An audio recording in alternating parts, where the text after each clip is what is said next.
Muitas pessoas começam a vislumbrar no suicídio uma possibilidade de matar aquilo que está fazendo com que... matar o sofrimento, na verdade. Isso vai criando um certo isolamento, isso vai aumentando aquilo que a gente entende por problema, e aí então aparece exatamente o suicídio como uma luz no final do túnel. Na verdade, não é uma luz, é uma escuridão. Solidão, abandono e tristeza.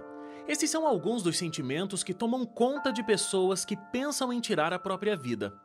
Mas o suicídio também mata um pouco de quem fica, de quem amou e se sentiu incapaz de proteger aquele que escolheu deixar a vida partir. O suicídio de uma pessoa amada obriga amigos e familiares a carregar dentro de si uma saudade infinita e a dor da perda, que é exclusiva de quem fica.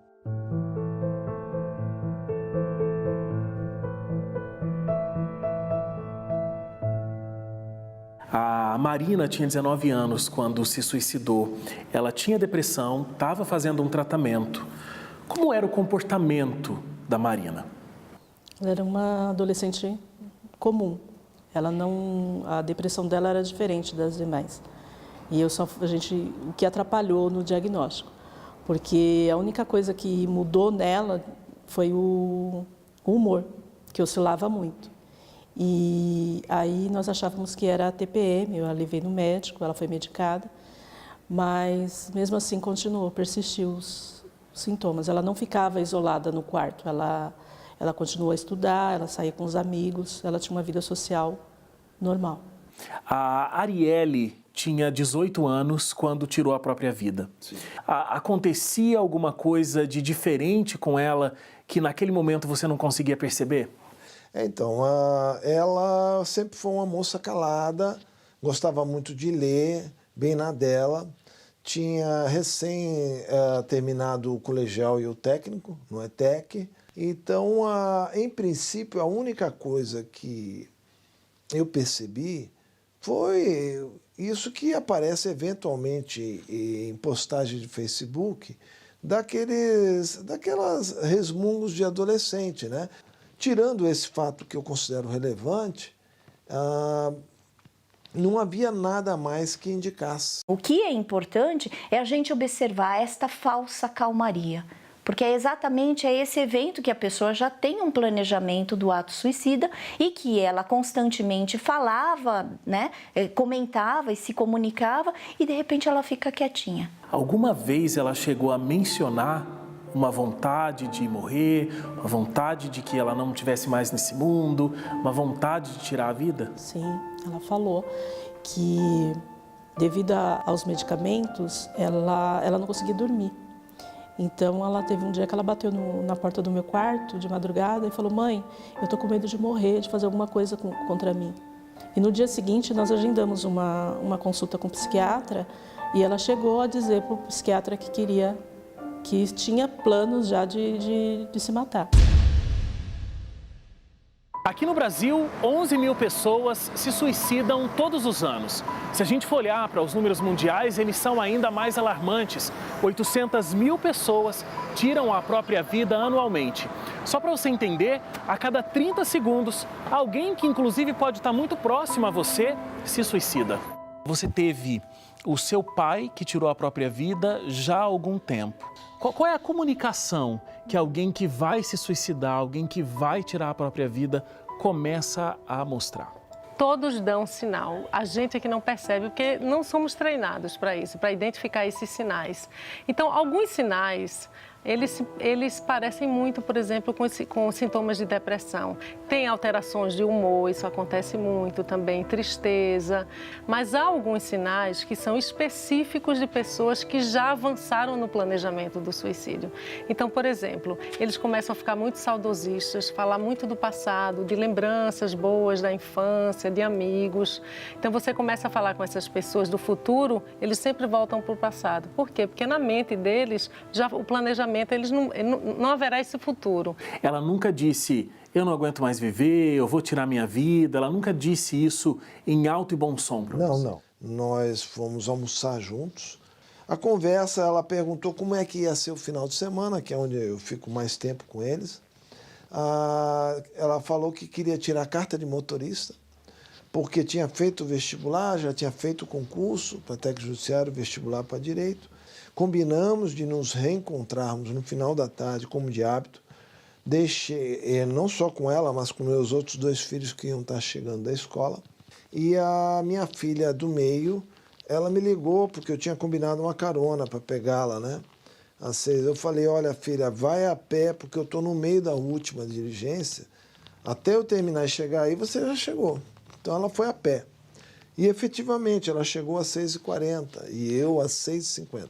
Quando ela viu o movimento, ela já foi gritando para o portão, corre, entra, que a Arielle está morta, etc. Gritou e eu vi ela semi-pendurada, um pé ainda estava na escada, enforcada. Eu abracei o corpo, pedi a minha filha, a outra filha, chamar um vizinho que me ajudou, um jovem, veio me ajudar, ele fazia as pressões e a respiração boca a boca, mas aí o rapaz parou e falou, você é o quê dela? Eu sou o pai, olha, não tem jeito, ela morreu. Segundo o Ministério da Saúde, o suicídio é a 3ª maior causa de morte de jovens entre 15 e 29 anos no Brasil, ficando atrás apenas da violência urbana ou acidentes de trânsito. Ele é democrático, não faz distinção de raça, classe social ou religião, mas deixa uma marca enorme para quem fica: a ausência de uma vida que é substituída apenas por um enorme vazio. Como é que se lida com essa situação? Porque a gente sempre ouve dizer, né, que não é natural que um pai enterre um filho, natural é o contrário. E já é muito difícil para um filho enterrar um pai. Agora, numa situação como essa, onde você percebe que a sua filha tinha tirado a própria vida e você se depara com essa cena e ainda tenta salvá-la, como é que fica depois disso? O processo é devastador. Ainda mais porque eu estava em luto pela perda da minha mãe. Lá no fundo da alma parece que eu sabia que isso poderia acontecer e orei, mas orei com toda a força da minha alma para que eu nunca tivesse que enterrar um filho. Porque eu pensei, meu Deus, se essa dor está insuportável, imagina a dor de enterrar um filho, que é a pior dor que um ser humano pode vivenciar. E por suicídio é ainda 1000 vezes ainda pior. Tanto que quando eu voltei a trabalhar, 8 dias depois, eu estava cumprindo o mandado, eu tinha que sair correndo às vezes, direto para o meu carro, como quem está apertado para ir no banheiro, para gritar. Para eu não gritar na frente das pessoas e assustar. Nas primeiras noites, nos primeiros meses, várias noites que eu acordava na madrugada, as pessoas às vezes têm aqueles sonhos horríveis que quando acorda, ela se alivia porque ela percebe que era um sonho. E ela se alivia, né? Aí eu acordava e eu via que aquilo era real. Que é a pior parte. Porque você vê sozinho, você entende que aquilo não foi um pesadelo, que foi real, que ela nunca mais vai voltar e você tem que administrar isso. É a parte mais complicada. Eu tentei negar, eu fechava a porta do quarto dela para não ter que ver o quarto vazio e depois você vai, né, a gente fala, né, que cai a ficha, né, eu sou do tempo do cair a ficha ainda, que você entende realmente que aquilo é verdade, seu mundo vai caindo e você vai tentando colar ele de novo. E em meio a tanta dor, um sentimento toma conta de quem fica: a culpa.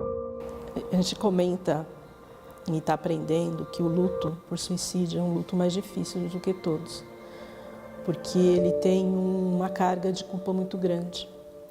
Porque por mais que eu tenha feito tudo que estava ao meu alcance, você ainda fica com aquela sensação de que, poxa, eu podia ter feito, por que ela fez isso? E se eu tivesse feito isso?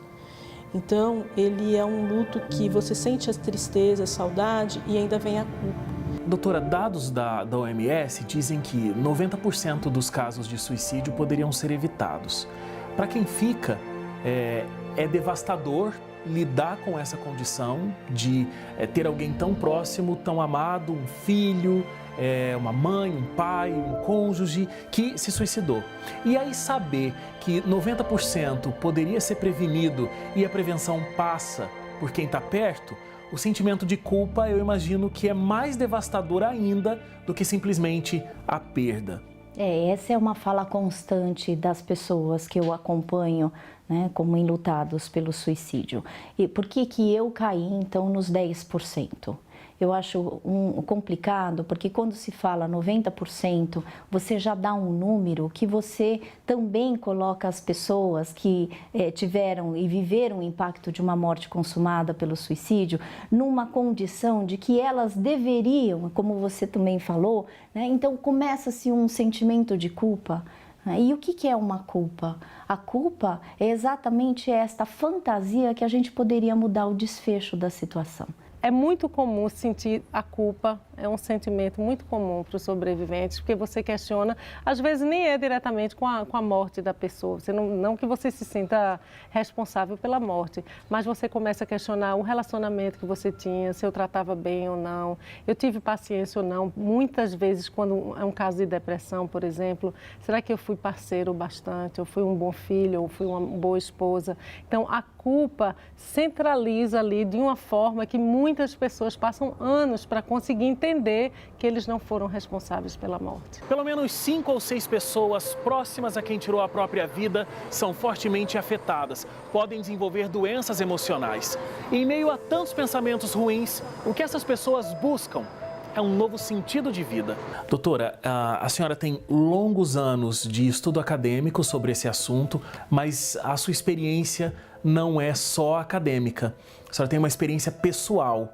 Então, a sua mãe tentou suicídio por muitas vezes. Num dos seus livros você diz que foram 13 vezes.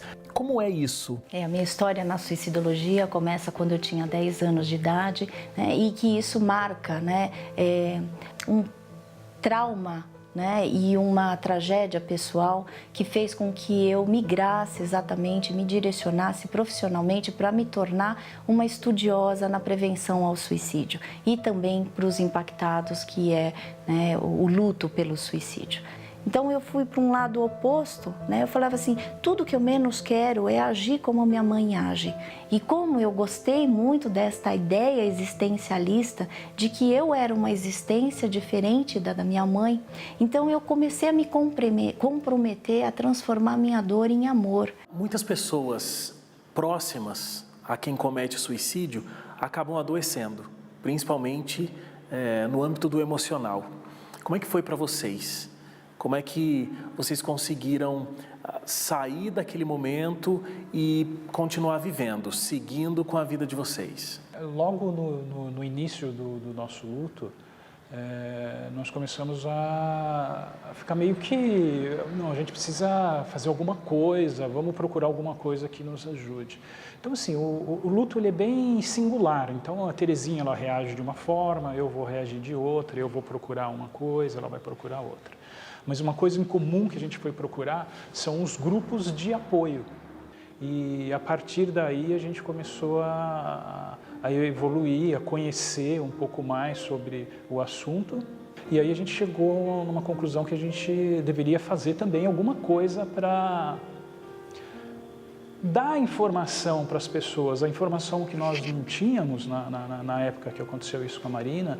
A gente tentou, através de um blog que nós temos, através de um grupo que nós montamos aqui em São Bernardo de acolhimento para as pessoas que perderam os entes queridos, e isso nos ajuda. A gente ajuda outras pessoas e também nos ajuda. Olha, desvendar esse mundo sombrio dos sobreviventes tem sido uma satisfação muito grande, porque eu vi que, a reboque das minhas iniciativas, outros começaram a ter, e ainda agora estou vendo mais outros, estão aparecendo, estão cumprindo esse papel, inclusive tentantes, que era mais difícil. Eu sinto que a nível assim, do universo, do destino, eu sinto que eu estou participando de um processo muito maior, além da minha própria compreensão. mas a minha intuição me diz que eu faço parte disso e que a morte da minha filha não está sendo em vão. Doutora, quando a gente fala de suicídio, a dor de quem fica é enorme, é gigante. Existe a possibilidade de superação dessa dor? Sim. Eu criei uma frase que eu falo, uma pergunta, na verdade, quem mata quem quando um suicídio acontece? Não adianta a gente falar assim, você vai sair dessa, porque assim, é tão dilacerante a dor. O que a gente faz e no processo de luto por suicídio, eu tenho o costume de falar assim, você vai precisar resgatar uma nova maneira de você lidar com a tua vida. Então, normalmente um enlutado tende a pensar que eu não sou o mesmo que eu era. Óbvio que você não é. Claramente você não é, porque não dá, porque teve um impacto, teve uma morte, teve um trauma que aconteceu. E que toda vez que você tem um trauma, e é isso que eu falo para os enlutados, a tua fé foi embora, porque aquilo que foi conhecido e que era conhecido precisou ser reconsiderado e ressignificado. Como é que a gente vai ressignificar para que você continue a sua vida apesar da morte desta pessoa? Isso é uma descoberta, porque a pessoa se foi, mas você precisa encontrar forças, né, e fé, né, resgatar a tua fé de que nos escombros você vai se reencontrar e você vai se resgatar.